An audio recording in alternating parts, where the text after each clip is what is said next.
E agora estamos juntando os cacos, né? Depois dessa derrota vergonhosa para o Santos no último domingo, em São Januário. A gente está juntando os cacos do time para ver se dá para montar alguma coisa para pegar o Olímpia pela Sul-Americana lá no Paraguai. E, gente, é engraçado. Eu acompanho vários canais, né? No YouTube, assisto muitos mesmo, não tem nem por que eu citar nome, mas eu acho engraçado é que agora a gente vê muito, né, na maioria dos canais, falando que o Vasco precisa poupar os titulares para poder pegar o Palmeiras no final de semana lá no Allianz Parque. E aí a pergunta que eu faço, cara, é: o Renato Gaúcho poupou assim que ele entrou? E o que adiantou? Pelo contrário, muita gente criticou ele, falou mal dele, porque inclusive ele deixou de ir a jogos fora para poder treinar o time aqui. E é aquilo, o Campeonato Brasileiro não começou hoje, começou antes da Copa do Mundo. Então, a nossa situação já vem desde antes da Copa do Mundo. E aí eu pergunto, o que mudou poupando o jogador? Não muda nada. Não muda nada e não vai mudar nada. Pensando no futuro, não, também não vai mudar nada. Eu acho que até pior esses caras ficar sem jogar. Porque imagina se a gente vai com um time reserva, entendeu? Só com molecada e perde eliminado. Porque assim, a Sul-Americana pode não ser aquele campeonato que enche os olhos, mas dá dinheiro. A cada fase que a gente passa, a gente ganha dinheiro. E aí como é que fica essa parte? Porque falar agora que tem que poupar, porque é guerra contra o Palmeiras lá, tem que ganhar de qualquer jeito. Porra, agora, os mesmos que estão falando isso agora, criticou quando o Renato Gaúcho poupava, porque o Renato Gaúcho já via a limitação desse elenco. Esse elenco é totalmente limitado. Em todas as posições. A gente viu o Léo Jardim, um goleiro que recebe, pelo menos o que falam, né? R$ 1 milhão por mês. Não sei se isso é verdade, mas é o que falam. É um cara, um ótimo goleiro embaixo da trave. Mas não consegue sair seguro em uma bola. Nunca conseguiu sair seguro em uma bola. E aí? É uma deficiência que ele não consegue melhorar.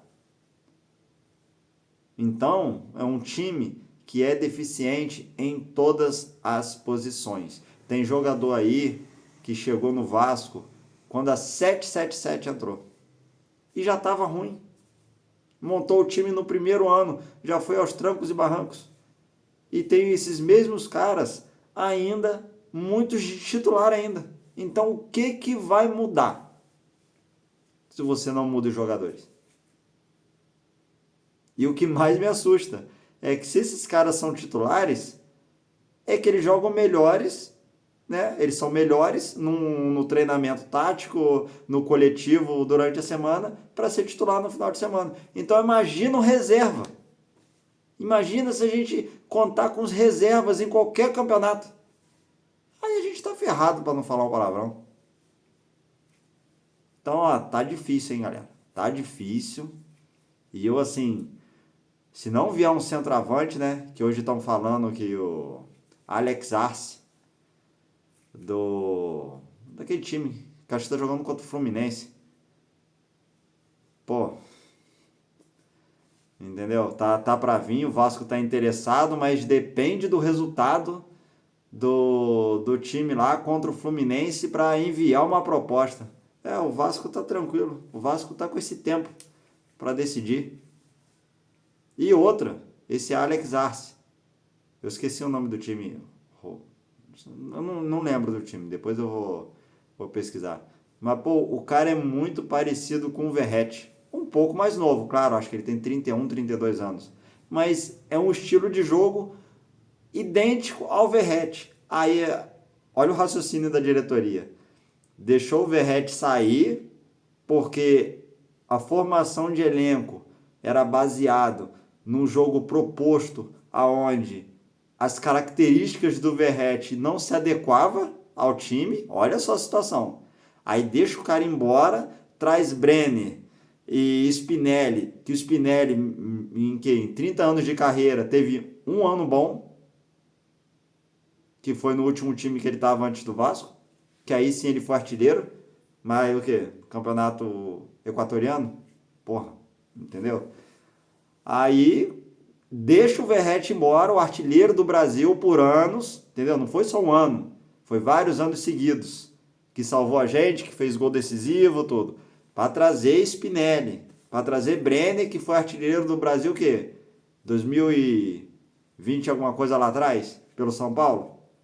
Você troca o certo pelo duvidoso. Aí agora no desespero você vai trazer um cara que tem as características que você criticou, que você dispensou um ídolo do clube porque ele não tinha mais as características para se adequar ao time. Aí você vai trazer um cara igual agora. Se isso não é amadorismo, eu não sei o que é. É ridículo, ridículo. Aí agora a gente está aqui. A gente vai pegar o poderoso, fraquíssimo Olímpia lá. Lá é sempre mais difícil o jogo, no campo deles. Entendeu? Eles vão propor o jogo, mas eu acho que o Vasco é 5 vezes superior, mas eu também achava que o Vasco era 5 vezes superior ao Santos, e isso não mudou por nenhuma. Então, isso não quer dizer nada, mas eu acho ainda que a gente vai se classificar, e eu acho sim que a gente tem que ir com o time titular, porque a gente ganha, melhora um pouco a moral desse time, porque se tomar porrada lá, aí no final de semana, meu amigo, só Deus sabe o que vai acontecer, ou nem ele, porque a gente não pode nem mais botar Deus nesse meio, porque a incompetência do homem, a gente não pode depois jogar pro divino, né? Não tem como, né? Não dá. A incompetência do ser humano, de vários que passaram pelo Vasco, aí a gente quer pedir depois ajuda a Deus, é difícil, né? Ele tem coisas muito mais importantes do que isso, do que resolver incompetência. Mas é isso, galera. Agora é aguardar. Diz o Pedro Emanuel que vai com o time titular. Tá certíssimo mesmo. Tem que ir com o time titular mesmo. Se tá mostrando incompetência, tem que jogar mais ainda. Se vira. Ah, Thiago, mas se alguém se machucar?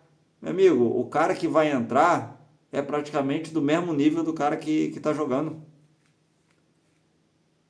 Eu acho que, por exemplo, o Thiago Mendes é o diferencial do time.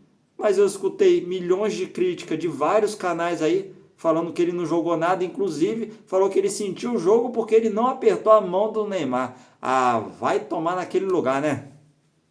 Vai tomar naquele lugar. Agora a justificativa é que o cara não joga bem ou o time não joga bem porque não apertou a mão de fulano. Que o Neymar vá pra casa do caramba, né? Leva a mão não. Leva a mão não. Então é isso. E aí a gente critica um Thiago Mendes, mas não culpa um Puma que não marca, não culpa outros jogadores, entendeu? Não culpa o Léo Jardim, que foi o total responsável, entendeu? Aí a gente questiona o Thiago Mendes de não ter jogado tão bem, mas a entregada de paçoca do Léo Jardim, a gente vai fazer o quê? Quando o goleiro entrega a paçoca, meu amigo, não tem muito o que fazer. Goleiro, na pelada, no time profissional, em qualquer lugar do mundo, é meio time. Se ele entrega 3 lá atrás, não há time que resolva. Não há time que resolva. Todo bom time, todo time que tem uma constância, que tem uma qualidade, começa por um bom goleiro. Não existe time bom com goleiro ruim. Um goleiro que entrega a paçoca, não existe. Então é assim. Agora vamos lá pro Paraguai, pegar um Olímpia que vai tentar vir de qualquer jeito, ganhar para ter moral, para a gente ver se consegue arrumar alguma coisa contra o Palmeiras lá. É impossível? Não, mas é muito difícil contra o Palmeiras lá. Muito difícil. Pelo Palmeiras? Não, porque o Palmeiras não está jogando isso tudo. Isso é fato. Todo mundo sabe que o Palmeiras não está bem. Mas e o Vasco? Minha preocupação hoje é mais com o Vasco do que com o adversário. Eu posso pegar hoje a Chapecoense, qualquer time de Série B, qualquer time de Série C. Mas e o Vasco? A gente não sabe como ele vai jogar.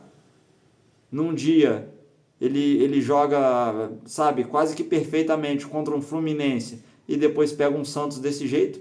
Então não sei o que esperar do time do Vasco. Eu acho que ninguém sabe.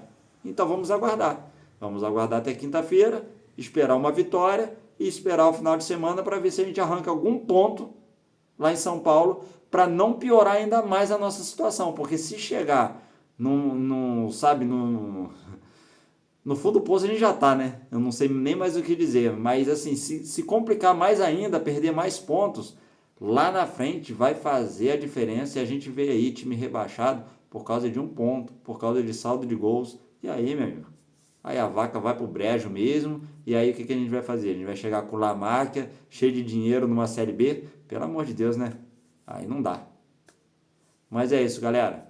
Curte, compartilha, comenta aí o que você acha. Você acha que o time do Vasco tinha que ir para o Paraguai com o time titular? Eu acho que sim. Mas por obrigação, pela incompetência do que eles vêm fazendo no campo. Mas fala aí o que você acha. Valeu? Tamo junto.